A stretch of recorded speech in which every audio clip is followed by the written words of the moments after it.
Hi. Sorry, I was just lost there in the sounds. I'm Dave Fleming, Senior Leader of Aldea Spiritual Community. Welcome to our second installment of our current series, Calm, Finding Stillness Wherever You Are.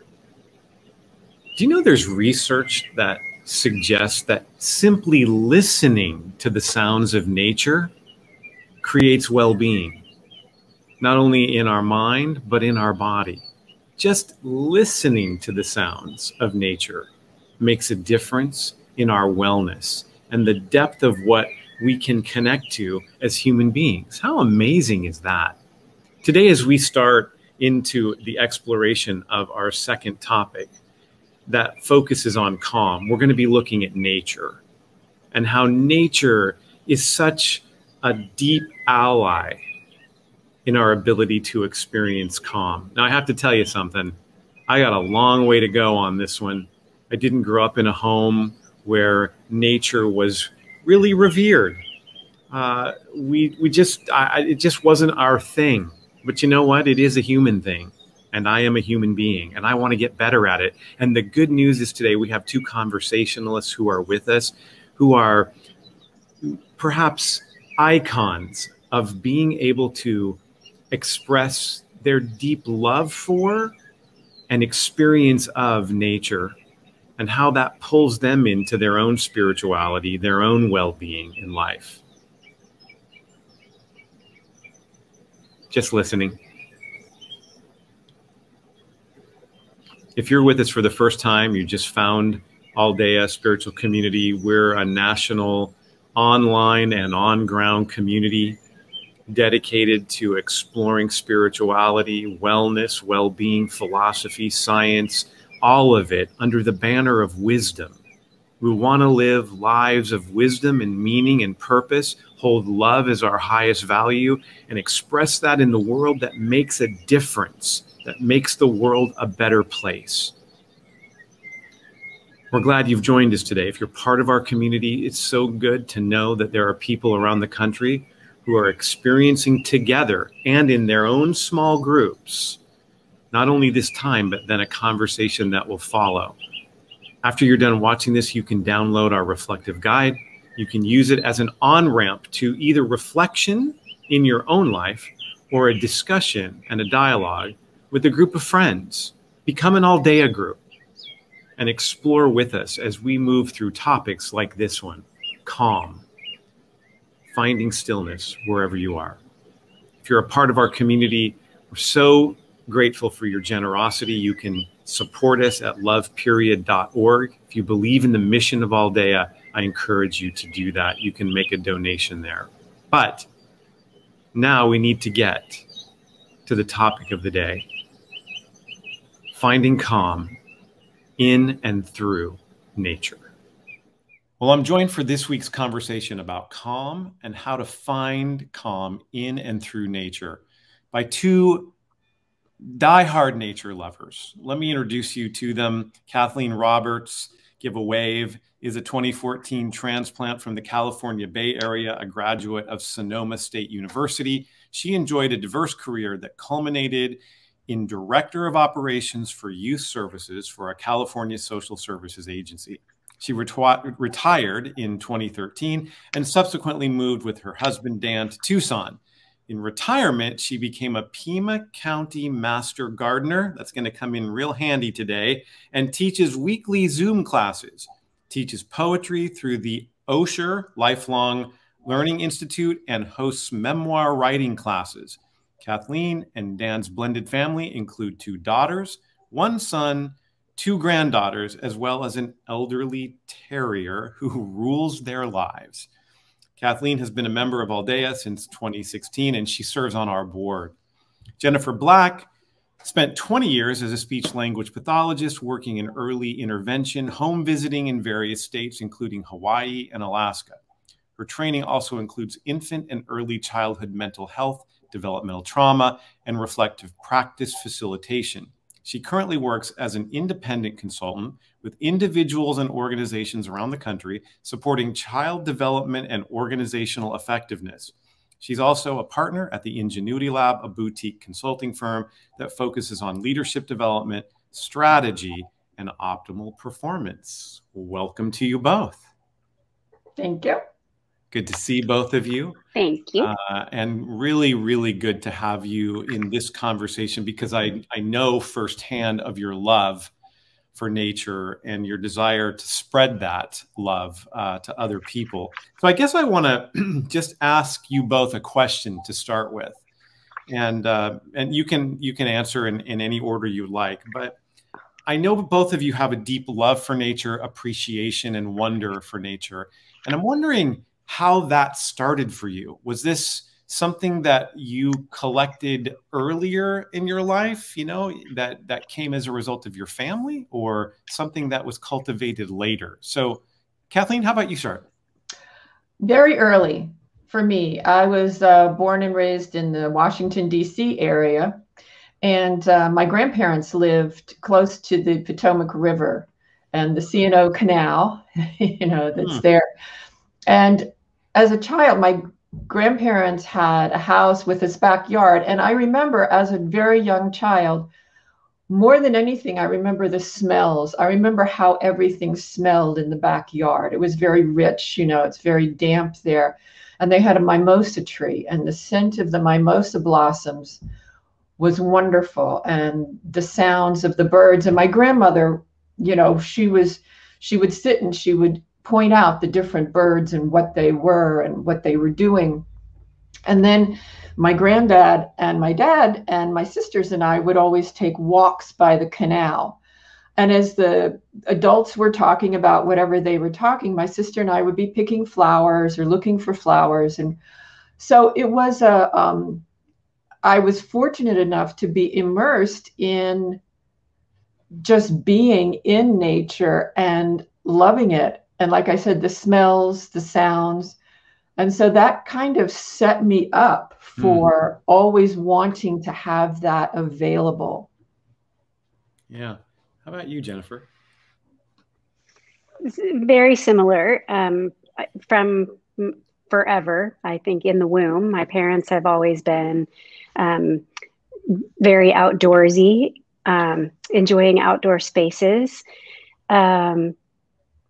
I mean, before I can remember, those family stories are of, you know, me in a backpack or riding on my dad's shoulders as they would like hike or walk the Wisconsin dells, or local parks where they could, you know, find a shade tree and let us, my older brother and I, you know, just run in the grass and play. And I think some of the motive for that was to wear us out, so we would be better sleepers. But certainly my first memories are not until we got to Florida. So I grew up where Dave and I currently live. And my parents really spent every weekend on the water, either in the boat or at the beach, or a combination of both. And so just the wonder of all the life, the teeming flora and fauna that are part of the coastal ecosystem is really where I think probably most of my heart lies. Although every vacation, every time my parents had a little time off, we would drive to the Carolinas, which are a long way from here because we're so far down south. It's a long drive, and we, you know, couldn't wait to get out into the wilderness. My dad fashioned himself as a kind of explorer, and getting us out in the shrubs and bushes and you know, thick forest was something really important to them that they really passed on to both my brother and I. Yeah. So, I mean, this is interesting because, as we'll talk about in the aftercast, you know, my growing up didn't include this. My family didn't spend much time in nature. I grew up in Phoenix, and a park in Phoenix, Arizona is a slab of cement with dirt around it and a few trees. And actually, my son runs our my son Matt is in the behind the scenes here running our production of this. And my guess is he'd probably say, yeah, our family didn't really appreciate nature all that much. And so it is interesting, the connection between what you had early in your life and the experience of nature later in life. And what I hear from both of you is that this was just infused into you right from the beginning of life, both an appreciation and love for nature, but also that nature was your ally, your friend, not something sort of working against you, if you will.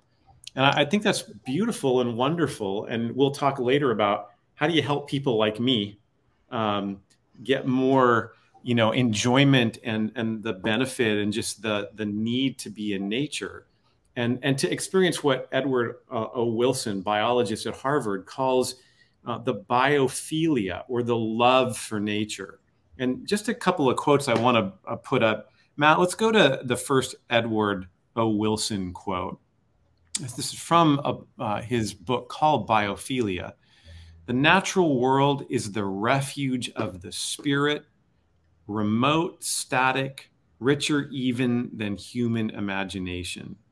And then that second one, the second quote from him, to explore and affiliate. And I love this word, and I hear it in your descriptions. You're affiliating with life, with nature, is a deep and complicated process in mental development, to an extent still undervalued in philosophy and religion, where I've spent a lot of my domain, which is also interesting, not really spending much in those other domains. And then he says, our existence depends on this propensity. Our spirit is woven from it. Hope rises on its currents, which I think is really powerful. And I'd love you both to talk about the love of nature, the biophilia that you both have, based not only on your history, but now. What is that love like for you, Jen? Because I know of your love for it, because I see it and am, somewhat jealous of it. And I have a hard time getting there myself. I want more of that, but it seems to be a natural expression of love. Can you talk a little bit about that from your perspective, from your spirit, your soul? Well, I think it was definitely something that was infused, and my earliest experiences were tied, the being outside, being together with my family, lots of, laughter and exploration, and a feeling of safety, and those kinds of things ignite curiosity. So when we feel safe and secure, we can explore, and the places that I got to explore were in all of these really gorgeous, inviting natural domains. And although there were sort of hidden dangers, we didn't see them so much as danger as something to learn. So I think that's probably a big part of it. I don't remember. I apologize. I don't really remember your question. Yeah, no, you're sort of talking about it. It's sort of like, where does do you, it seems as though you have a deep love for nature. I do. And I'm going to pull from and paraphrase, or at least reference, Leo Tolstoy. I think that we come from the earth, we go back to the earth. I think I might even have a quote of his somewhere. I can't find it, but I feel like I feel a oneness with the natural spaces that I have encountered. I feel when I'm there, freer, calmer, more alert. At the same time, I feel like it is the wholest expression of living is in natural spaces. Interesting. Kathleen? And wilder spaces, I would also say. For me, also like wilder spaces. Cultivated things are wonderful, but don't bring up quite that same same sense for me. And by wilder, you mean the less human tainting of it? Yeah, and I don't want to. It doesn't have quite that negative a connotation for me, but yeah, there's something about being on a trail that isn't, paved or super well maintained, or being again at the beach and in the water where we can't sculpt that there is something to, it's wild. There's a kind of life in that level of alertness, and all that we can take in and observe, and it's like a big invitation to me. Wonderful, beautiful way to say it. Kathleen, what are you hearing in all of this? Well, I very much relate to a lot of what Jen is saying, and because of the way I was raised also. Although I was raised as a suburban kid, we didn't really get out in wild nature, but nature was everywhere. I was in the 1950s. We were outdoors all the time that weather permitted. It was, get out of the house, go outside, and we spent, much of our childhood that way. But I would say as an adult, I lived in Northern California, a community about 50 miles north of San Francisco in Sonoma County. And we had many wonderful parks where you could just hike forever. And as an adult, I got into hiking, and I found that, first of all, you're moving your body, but moving through nature, especially if you are going through a hard time or you have a lot on your mind, I found that I had a mutuality with the natural world, where I could bring myself, I could bring my human problems, I could bring my human stresses to the natural world. And by moving through the natural world, I had an emotional sense, a psychological sense of being held in safety, right? You're safe here. You're safe in the trees. You are safe in the rocks. You are safe. And, who knows what that is, but that has always been for me a refuge. And it was an actual physical and emotional feeling while I was hiking, while I was moving through the natural world.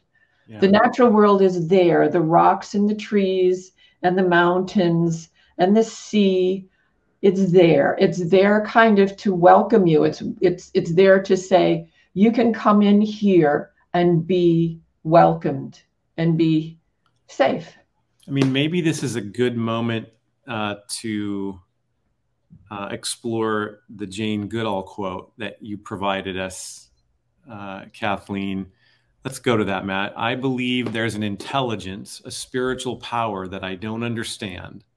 I call it God because I don't know what else to call this great spiritual power. It gives me strength. Then she goes on, I've also had amazing times alone in nature when for a moment you forget you're human. Your humanness goes away and you're part of the natural world. It's the most amazing and wonderful and beautiful feeling. And yeah, let me just let both of you respond to that. And if we're kind of making a bit of a turn here into how nature brings a sense of calm and stillness. And this really connects to our topic of the day, is what is that connection between being in nature and finding it producing a calm in us, as Goodall says, almost a spiritual energy or power. How do you hear that when you read it? I saw both of you shaking your heads. Talk about it a little bit. Go ahead, Jen. Gosh, so much resonates for me in that. I think the rhythm of nature, natural spaces, and again, particularly sort of the wilder spaces, are efficient and unpredictable and rhythmic all at the same time. Unpredictable for us as a species, not sort of used to living that way, but it's quiet, and it's an ecosystem that understands itself in a functioning way, not in a, obviously I don't mean in the same cognitive way that we talk about understanding and for people, but then sort of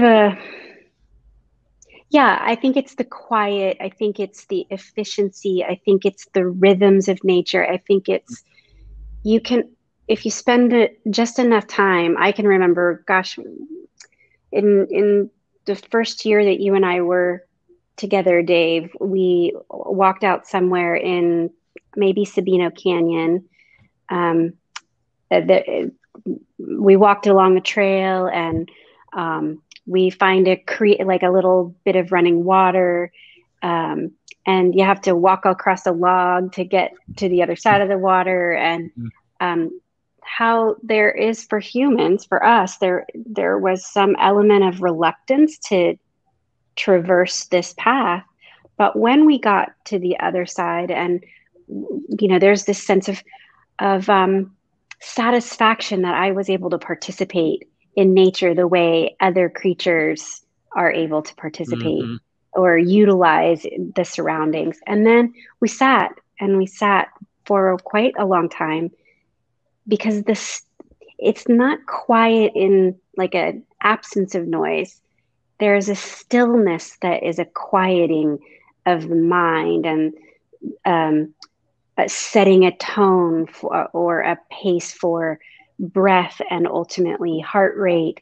And time falls away. It doesn't stand still, but its value to the day falls away for me. I want to just, before Kathleen, before you add on, we're starting to get to this idea of what nature does to us physically, and the biology and the spirituality coming together here. And here's a wonderful quote, Matt. This is the being outside. It starts with slow movement, such as ripples. Yeah, listen to this.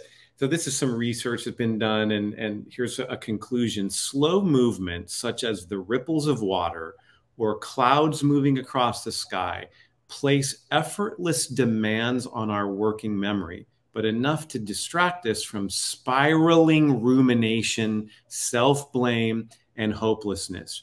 Researchers call this capacity to hold our attention the soft fascination of nature. Man, that is good. And I think there's one more piece to this. Entering this state of effortless attention can occur in a variety of ways. Walking in the woods, hiking along a trail in a totally natural, or maybe, Jen, to your point, wild environment, or simply, or sitting by a stream watching water tumble over rocks, which really gets to the heart of what we did that day. And there is this soft fascination that just automatically brings us to a place of calm when we're in nature, a place of our attention has something to attend to, but different than all the other kinds of attention focusing that we do during the week, whether it's work or chores, or there's something about nature that automatically brings us into that place of deep calm and stillness, wonder, quiet. It's quite powerful. Kathleen. Yes, well, I was thinking also about just human origins, our origins as human animals. Yes. For most of our evolutionary history, if we were not deeply connected to nature and the natural world and the rhythms of nature, we never would have survived. So for thousands of years, we cultivated that biophilia, if you will, It was Yeah. necessary for our survival. Really hundreds of thousands of years. Hundreds of thousands of Yeah. years. Now, in the modern world, we tend to get very heady and very disconnected from that. But when you immerse yourself in nature and you allow yourself to be part of that, then you feel that this is part of my DNA. This is part of my human animal, and I am responding to the natural world in a way that human beings have always responded to the natural world. You know, if you go back to certain rituals in indigenous people, they have rituals of thanking the earth for the bounty that they've been given. And I think ritual is a very rich way and a very powerful way to connect yourself. Mm. And so if you study indigenous practices, you will see that everyone has a way to ritually connect themselves with the natural world and to allow themselves to feel that power. Yeah. This really, this gets to the heart of this idea that Edward Wilson sort of popularized, this biophilia idea, that the love of nature, and he's a biologist, you know, comes from the fact that we evolved from nature. And therefore, you know, he says in one of his writings,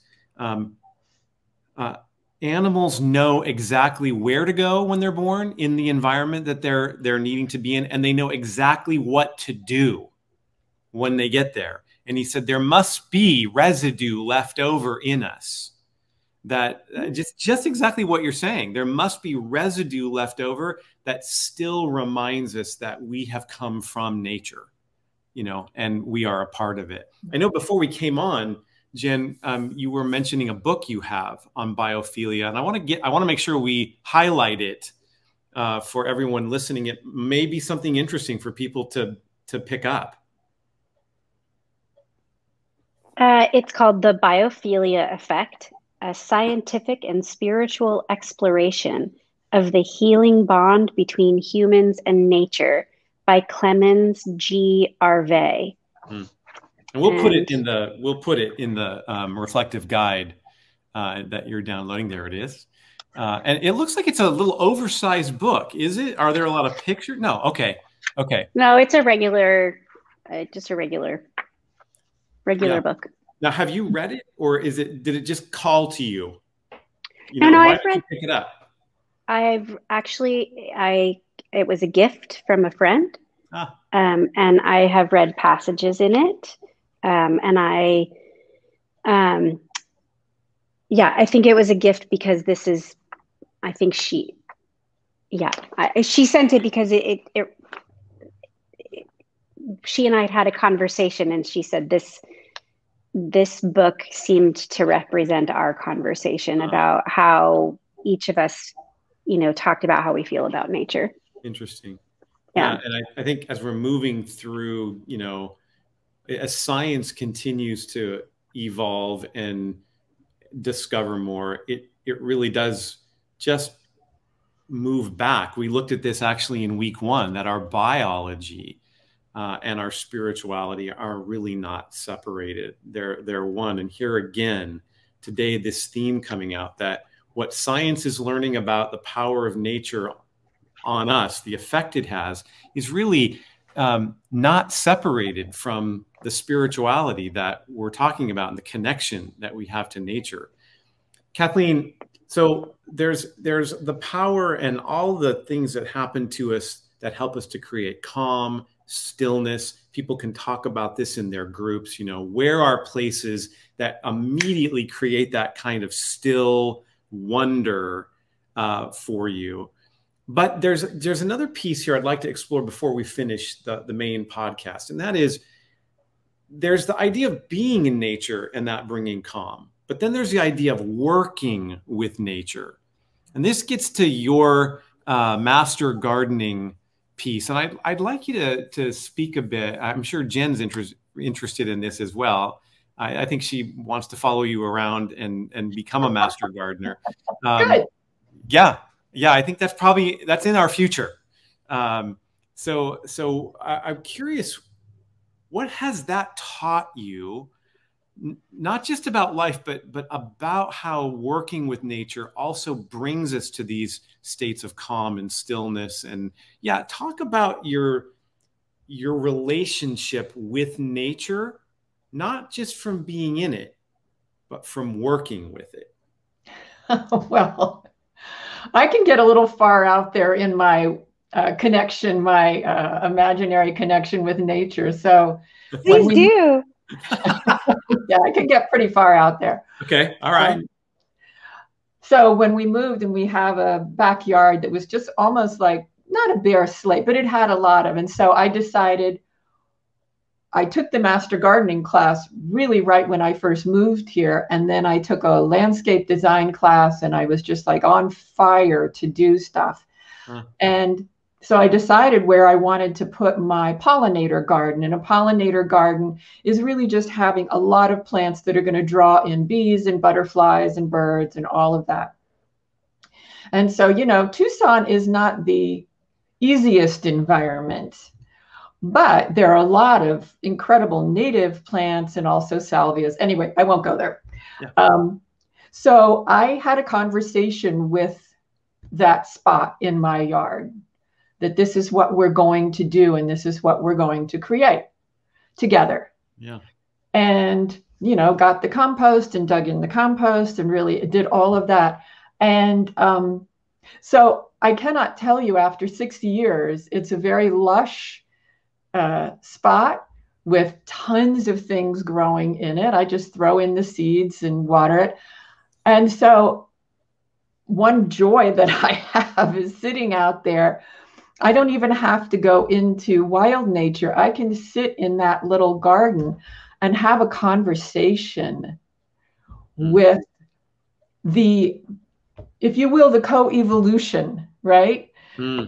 That has occurred between us. And I deeply feel that. Yeah. And so working with one's hands, kind of getting in there. And Dave, I was thinking about you. We could probably talk about this in the aftercast because you're a very heady guy. You really like to be this up is there. This is not good that Jen is here as well for this, because she knows me so well and can confirm that basically the way I've described it to a therapist one time, Kathleen, is that I'm a head in a wheelbarrow. So yes, please keep going. So you love science. Now you start getting into soil science. And I tell you, soil science would be a really great avenue for you to dive into this, because you just dig. I mean, in our Tucson soil, which is not the best, that's, you know, I've been working with it for 6 years, and I started digging in it and planting things, and there were earthworms everywhere. Well, you might say, where did those come from? They came from the soil biology. How is it that everything grows? How is it that there's all of this fungus around the roots that are communicating with the plants? You get into the science of it, Dave. You can satisfy that head, you know, you can satisfy the head, as well as then that gets down into your body as you are actually physically putting your hands in the dirt and seeing what's in the dirt, because you'll see this amazing life that's going on in there just to observe that. And I mean, as we can be very icky about bugs and everything, like, ew, what's that? But if you can view it from a scientific point of view, and you can see and understand that every one of those insects, every one of those creatures is helping to break down all of the minerals and all of the nutrients so that they're available to the plant life. And it's a symbiotic, for many things, a symbiotic relationship. Anyway, you can get into the science of it and just go nuts and have a great time. And Kathleen, what have you found this to do for you? Not that we have to always have a benefit for something, but has it shaped your ability to be calm or still or access these more deeper modes of of calm and energy. What's that like for you? Yes, very much so. Very much so. As I said, just sitting in my garden and breathing and observing the birds, but the working with the soil, the working with nature, what it stimulates is a sense of awe. Okay. You see the complexity, and it stimulates that sense of awe, that in the same way that you go to the ocean and you take in the immensity of the ocean, you take in what is there, and you see yourself in relationship to it, and it has a physical calming effect. It also has the effect of stimulating curiosity, and amazement. I was just listening to an interview with Brian Greene, the astrophysicist, right? Right. You talk about a heady guy. Sure. And he was saying, he was being asked about his spiritual affiliation. And he said, what a lot of people call God, he says, for me, is the awe of knowing that all of these particles have come together in form. They've formed stars, they've formed planets, they've formed life. And he said, simply the astonishing amazement that has actually occurred and continues to occur just stops you in your tracks. Yeah, it's quite lovely. Quite lovely. Go ahead, Jen. Well, I was just going to ask you, I've brought up a couple of examples where you have been in nature, and you started this talking about how it's harder for you. You didn't have that. So I have two questions for you, or one question bifurcated. Yeah. First, what was that experience like for you walking that trail wherever we were? Sure. And you have done some, very rudimentary gardening here, yes, planting where you're out in the soil and you're, feeling the sweat of the, heat and the hard work, but you're out in the sun and the smells and all yes, the things. Yeah. How is that what does it do for you as someone who didn't grow up with the kinds of early experiences that Kathleen and I talked about? I think there's a couple of things that come to mind when you ask those questions. The first, about being with you out in nature. There's a real fight inside me when I'm in nature. And the fight on one hand is, I love this. I immediately resonate, especially, as you know, with sort of, put me in where there's a stream, put me on Walden Pond, okay? Or some place like that. And I have an experience similar to what you both talk about, and want more of that. But at the same time, because I'm certainly not blaming my growing up, but just I think that nature, for me, I think I am very dualistic when it comes to nature, that there's nature and there's me, instead of there's only one. And I am part of this. And so because of that dual feeling, it sometimes also, this causes a bit of threat for me. Like, I don't have the same positive vibes that you all have, because Jen and I have been on hikes where we're walking along and she's like, isn't this just the most awe-producing moment? And I'm thinking, I just don't want to get eaten by a bear. And so there's something that I actually have to overcome that I'm sure doesn't even cross your minds.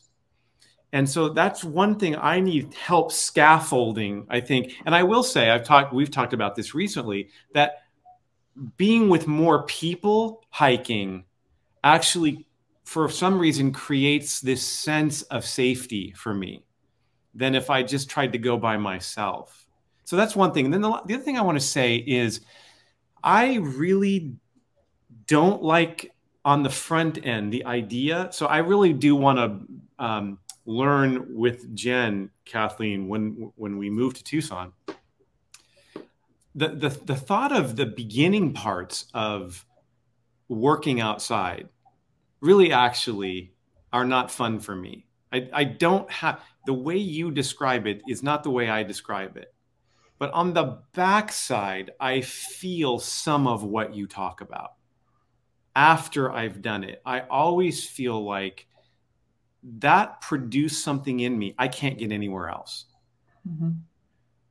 So I have to finish here, and perhaps you want to, as we close, give me some guidance.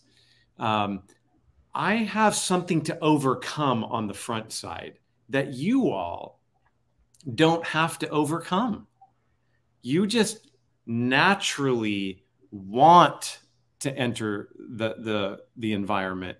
And I have to overcome something in my head that once I overcome that and experience it, I start to feel some of the things you're talking about. I mean, give me a little bit of coaching here. What could help that? And what for other people who are listening that maybe feel like me, where they are more heady or whatever is the reason, what can they do? Maybe they feel like me, or they have other reasons that nature is hard for them to grab a hold of. What else can we do to reconnect with what is true about us, and that is we are part of nature?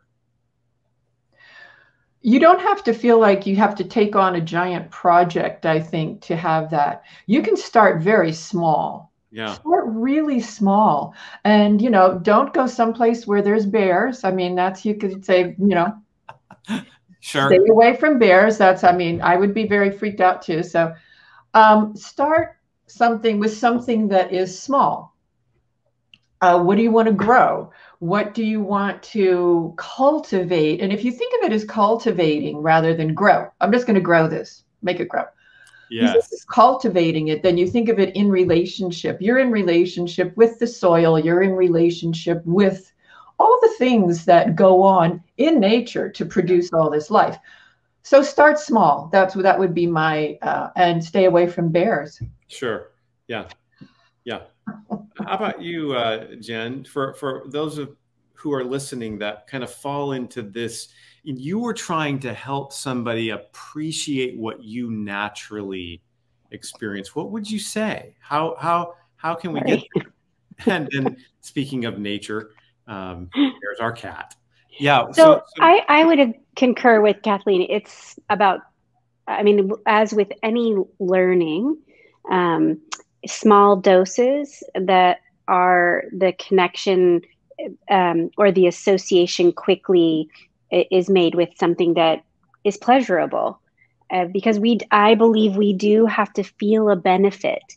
It might not be a natural interest, but if we don't feel a benefit, there isn't enough motivation. It has to feel pleasurable. It has to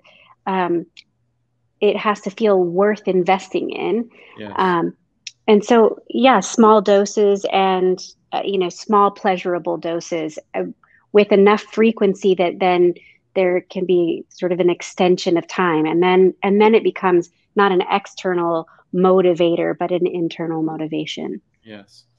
Yeah. So, I'll just say to those who, are listening that are like me, keep finding those spaces. And I can see an evolution in my own life over 10 years of wanting more of that and seeing the benefit of that, and also understanding and appreciating how this constructed world that we live in, that brings us inside so much and has a different texture to it than the natural world, has its place, but it also has its I don't know if danger is the right word, but certainly it doesn't bring us to places where we were meant to be. And this can affect our wellness, our well-being, our connection to our own life, and connection to the larger world out there. And so this is a really important part, not only of experiencing calm, but of simply garnering the resources for life. And this is a really good thing for me to hear, because I can get very locked into the resources I need are in the constructed world, rather than the resources that I also need are in the natural world. And if I can connect more to those, I'll be better in the constructed world. I mean, truly, the resources we need truly are really in the natural world. Yep. It is a construction, yes, that we have grown to believe our needs are contained with those man-made things. But really, nature contains everything we need. Mm-hmm. Well, hey, this has been so good today. Thank you for participating, being a part of this today. You've energized me, inspired me to try more things, go on more walks, be out in nature, even some wild nature, and also to work with nature. I think this is an important element of our conversation today. And so we're delighted you spent the time with us today. Thank you both to Jennifer and Kathleen.